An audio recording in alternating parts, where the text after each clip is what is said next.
أمين غويري بيتعرض لإصابة بالغة في مباراة الجزائر وأوغندا وبيغادر على نقالة. اليوم اتعرض المهاجم الجزائري أمين غويري لإصابة بالغة خلال مباراة أوغندا في الجولة العاشرة من تصفيات أفريقيا المؤهلة لكأس العالم 2026. اللي حصل في الدقايق الأخيرة من عمر الوقت الأصلي حصل صدام قوي بينه وبين الحارس الأوغندي سليم مغولا. المنتخب الجزائري اتأهل رسميا للمونديال في الجولة التاسعة لما فاز على الصومال في مدينة وهران ب3 نقط، وكانت مواجهة أوغندا مواجهة شكلية.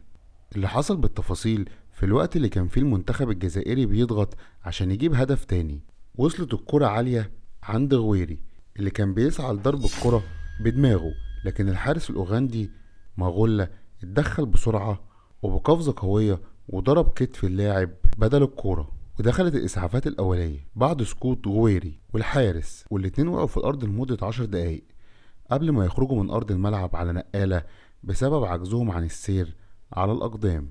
نشوفكم في فيديو جديد وخبر جديد.